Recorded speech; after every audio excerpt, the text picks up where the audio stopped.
Welcome to Digital Nation, your weekly cruise through the best of local TV. From the remarkable parenting skills of a lion in Blackpool to the unexpected view from a Yorkshire car park, we bring you things you really won't see elsewhere. This week, youngsters in Birmingham try their hand at an old-fashioned way of making music. The challenge of keeping our historic buildings out the dark ages.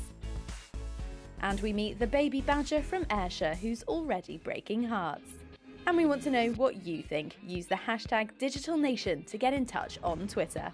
First, we head to Ely in Cambridgeshire, where something fishy has been going on. As part of annual celebrations, the Eel Festival has seen teams go head-to-head in a bid to throw a toy eel the furthest. Nobody wanted this prize to slip through their fingers. Ready, steady, throw!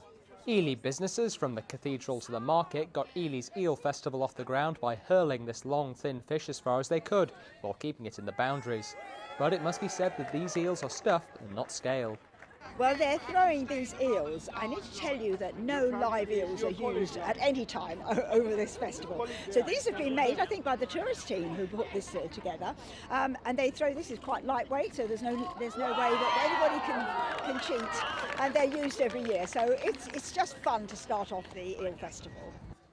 Teams of 4 compete over 3 rounds, opting for run-ups, overarm and underarm. But even the organisers question whether there's any skill to it. To be honest, there are no real skills involved in here. You just have to throw it as far as you can, and hopefully on a day like this you've got the wind behind you. The team from Atrium Fitness eventually ended up champions, with their best thrower giving it enough welly to go 15.2 metres. So what does it take to actually win something like this?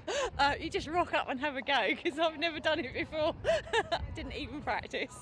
What kind of throw did you end up using? What was it? I did a quick spin and let go. The Eel Festival runs over the May Day bank holiday, giving people a chance to compete in the World Eel Throwing Championships, while those just looking for something to eat, there's a chance to try some real eel, and other versions that just try to emulate the shape and not the taste. To the West Midlands now, where the music of yesteryear is making a comeback in the classroom. Never heard of skiffle? Well, this homemade and often improvised genre is being recreated in what could be the UK's only schoolroom skiffle outfit. Oh, my old man, the smoke, beware the smoke now. Beware the white brothers, they wish to go to them. Here is the bomber, It's not what you expect to hear when you walk into a modern-day classroom, but Queen Mary's Grammar in Walsall, there's nostalgia in the air as music from Lonnie Donegan makes a comeback. Well, Lonnie Donegan is, in this country, known as the king of skiffle. You don't have to be talented, you can rattle a washboard, you can twang a tea-chest bass. It's simple instruments, simple music, and it's about people enjoying it. The school's skiffle group was set up 4 years ago, and it's what's on the menu every Thursday lunchtime. The group boasts pianists, violinists and clarinetists, but it's not just for the experienced musicians. I can't really play any instruments, but I can play a clicky thing and I like being involved. Skiffle music dates back to the early 20th century, but it's more commonly known from the 1950s, and with the use of homemade and improvised instruments, it's music in its rawest form. The whole basis of skiffle music is people that weren't really able to afford guitars and really expensive instruments like that. So they used to take what they had at home and form instruments on them. What have we got here? We've got a washboard. It's one of the original skiffle instruments. So yeah, you just play along with a thimble. The group head out across the region playing at local care and nursing homes, shelter units and schools, sharing their music with the local community. I really enjoy seeing how happy and delighted the people are to hear music that they grew up listening to again, performed by younger people. As a music genre of yesteryear, it's not commonly played in schools, and Paul believes their school group are one of a kind. Yes, I'd like to claim that certainly in the West Midlands, we're the only school with the skiffle group, maybe in the country. It'd be interesting, that's a challenge to put out there. And with so many gigs just around the corner, I should probably leave them to it.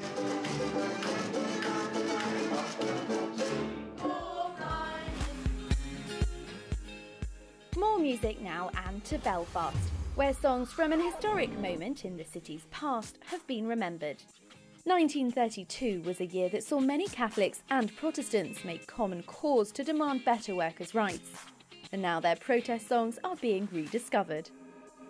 Oh, when will father go to work? Dear mother, tell us true. He never says good morning now, as once he used to do. We go to school and leave our da so sadly in his chair. And when we all come back again, we find him sitting there. 1932 is one of the few times in the history of Belfast when the people actually came together for 4 or 5 weeks and mounted this great campaign for better working conditions among the poor and united in the most comprehensive way, which ended up in a riot in the Falls Road at which the police shot dead 1 Catholic rioter and 1 Protestant rioter. And people in Belfast don't really know that. They know about 1916 and 1690 and all the big one side or the other dates. We are all too young to understand if strikes are wrong or right, but old enough to feel the pain of Father's Saturday night. May men and masters all agree to the best of terms to work, and ended soon this sad dispute for wives and children's sake.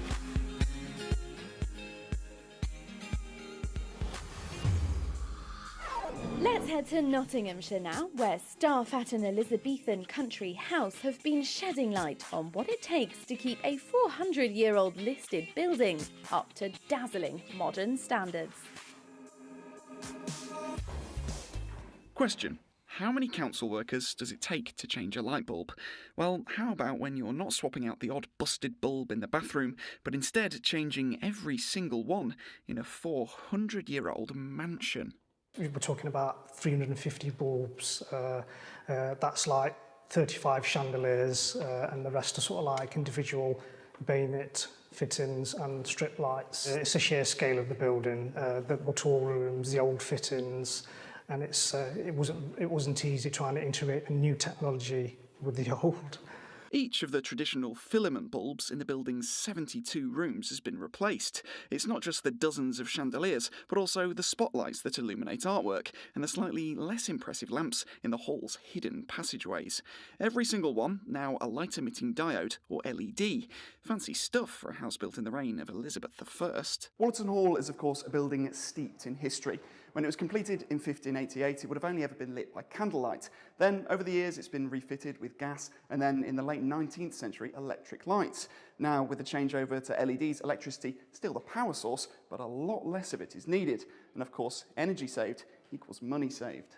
Well, of course, the immediate saving is on our energy bills, and it will save us £5,000 a year just in the one building, because when you actually go around the building, perhaps you don't appreciate till you start looking for it, the number of light bulbs that we have in the place. As well as the money, it'll also save several thousand kilowatts of energy, not to mention the amount of man-hours that used to be taken up changing the old ones. As you have in your house, sometimes your bulb will pop. So if it pops here, it's just a case of we've got to get the ladder out, we've got to get 2 members of staff, I've got to do a risk assessment for them to do it. With the bulbs we've fitted, these last in the region of 4 to 5 years. The City Council is now planning a similar refit at Newstead Abbey and Nottingham Castle. I just wonder if the Batcave has been fitted with LEDs as well. We all know that running is faster than walking. Or is it?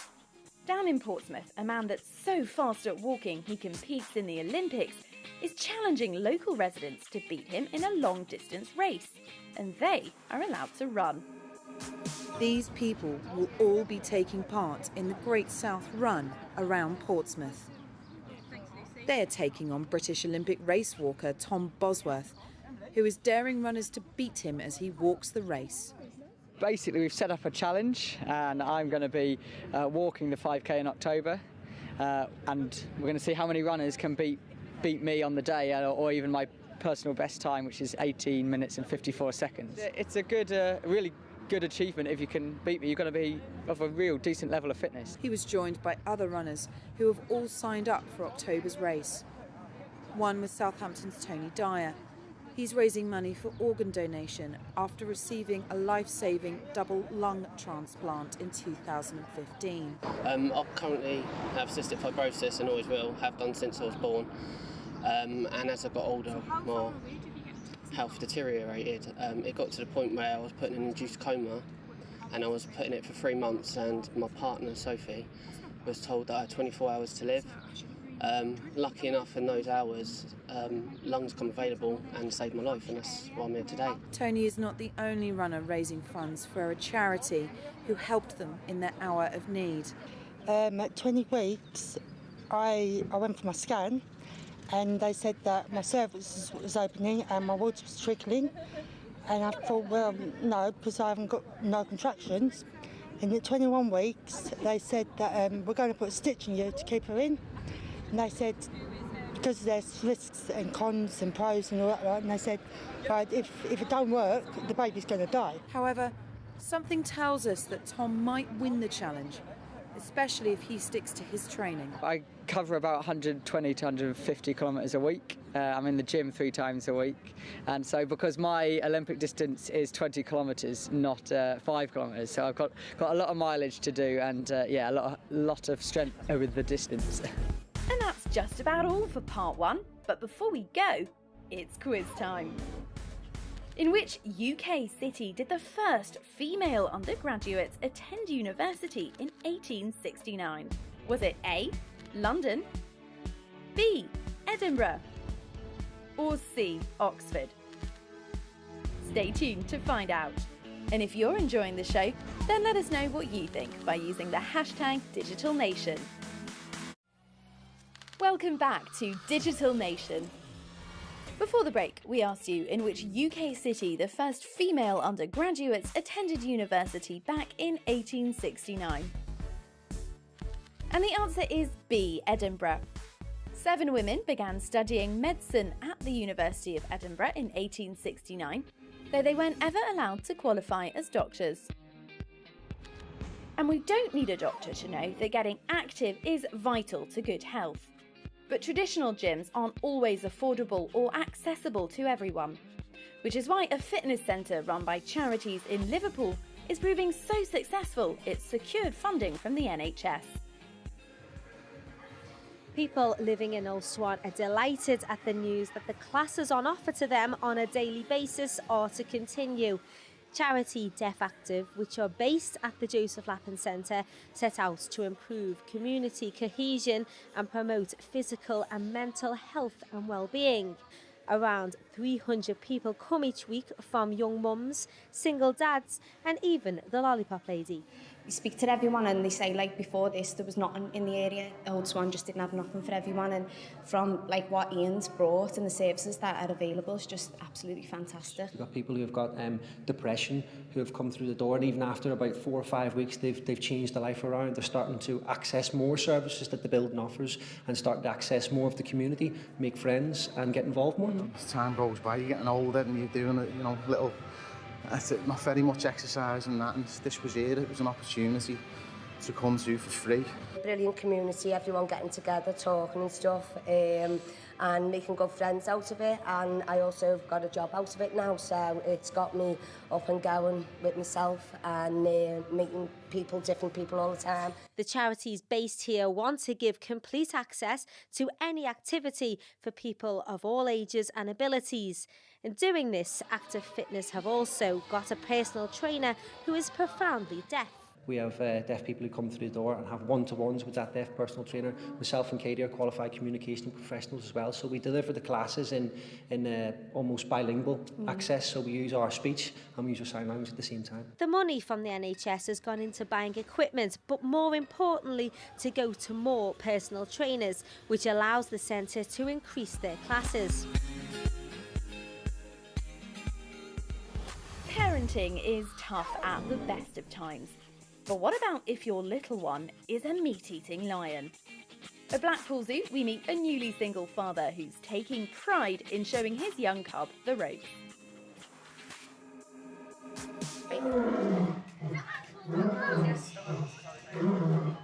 Raising the young is long thought to be the concern of mothers in the animal kingdom.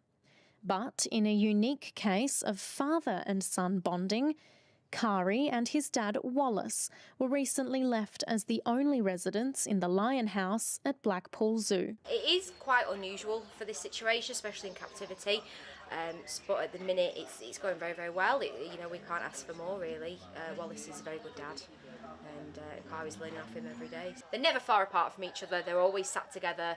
They're always sleeping together. And I think Wallace, he's sort of teaching him, but in a backwards way, in a way that, if you're not quick enough, I'll eat it all. So the first day he didn't know what was going on. He followed his dad around a bit, but the second time he understood what was going on, and like I said, so very, very quickly he's picking it up. It's hoped this surprising bond will be something keepers nationally can learn from. Yeah, I'm sure zoos will learn from this, and I think a lot of it is down to the individual adult male. And now it's time for an animated interlude with Creative Kingdom.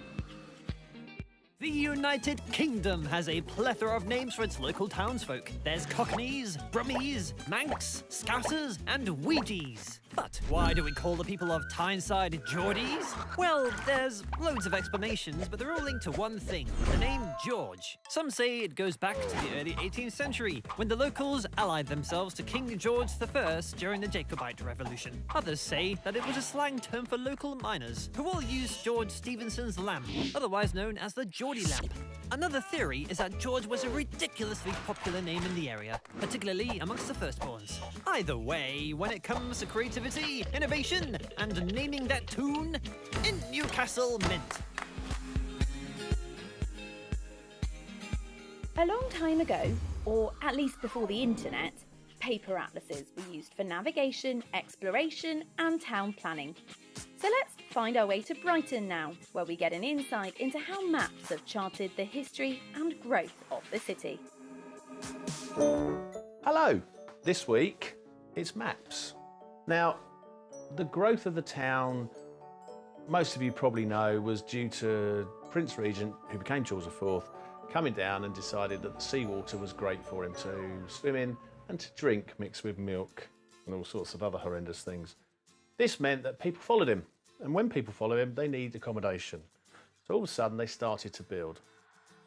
And basically, in 1792, we've got a situation where we can see all the lanes, the north lanes, the east lanes, the west lanes, all the lanes of land that then became housing. Now, by the time he died, which was about 1831, the town was pretty big. And I think you see this beautiful map I've got here of 1830, and it shows you suddenly they're building the Kemp Town, which they say was going to be a much bigger estate than it is now.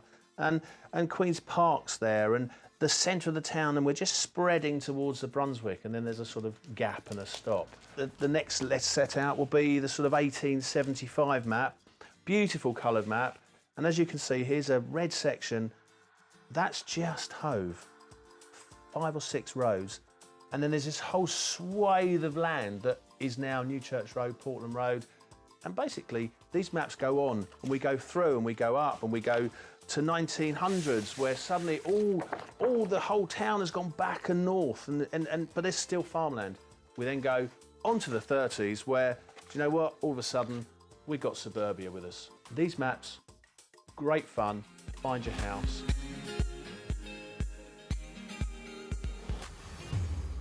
With moors, dales and hills, Yorkshire is home to some truly picturesque landscape. And this week, we've been exploring the countryside around the town of Otley, not far from Leeds, with a local enthusiast and expert. I thought I'd get set for a walk and we're here to meet John. Do you think I'm going to be credible enough for this walk in the beautiful, picturesque Yorkshire, serene countryside? Hey up, John. Morning. I'm Ben. Nice to meet you. And you?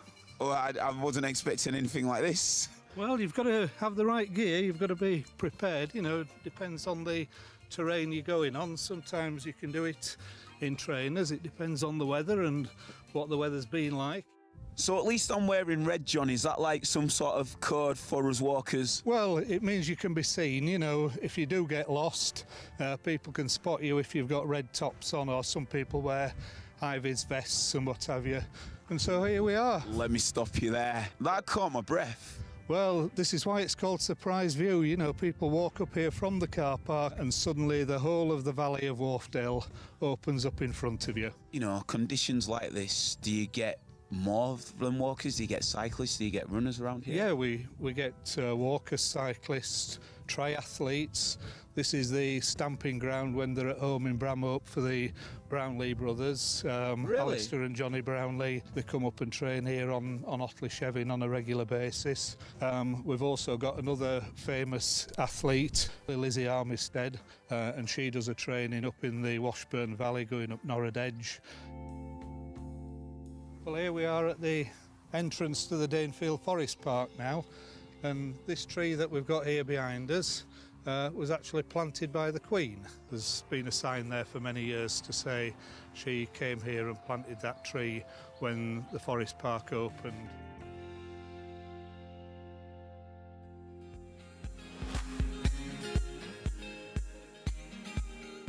And last but very much not least this week, let's head to North Ayrshire to meet the cutest of little critters who was rescued by a kindly member of the public after she was found abandoned and thirsty. If this baby badger doesn't warm your heart, I don't know what will. Hesslehead Wildlife Rescue in Beath, North Ayrshire is one of the busiest wildlife hospitals in the country and cares for many animals, from pigeons to peregrines and from otters to deer. However, today's patient is a wee bit more unusual and rarely spotted in the hospital. We're going to meet a wee baby badger cub. The badger cub was found abandoned outside its set, dehydrated and lonely. Thankfully, a member of the public spotted the wee cub in trouble and brought it to be cared for at Hesslehead. You look like a proud mother there. You have the most gorgeous little badger cub. What age is she? She was probably about 8 or 9 weeks. She was pretty dehydrated when she was picked up, and she'd also got lots of lice. But she looked full of beans now, but I presume you've seen an improvement in the last week and a half Yes, then. for the first 2 or 3 days she really didn't want to do anything. She was quite lethargic and probably very exhausted. She'd had a pretty trying time for a couple of days. She didn't want to eat anything out of a dish. She didn't know about picking anything up off the ground at all. That was really something she hadn't come across. They've got a strong instinct to look after their cubs, and we've certainly seen that with the camera trapping that I've done and other folk have done as well. You always see mums tends to be about when the cubs are there. The set that I monitor as part of my work, we've found out that we've got 3 cubs this year. So the last few years we filmed the cubs in the set and we've had twins, and this year we've got triplets. You never know, you might be out one day surveying for them and you see one. And that's all we've got time for on this week's rundown of the best of local TV. If our stories have inspired you, don't forget you can catch up on previous episodes at bbc.co.uk/digitalnation. Or why not check out your local TV station's website. But until next time, from me, bye-bye.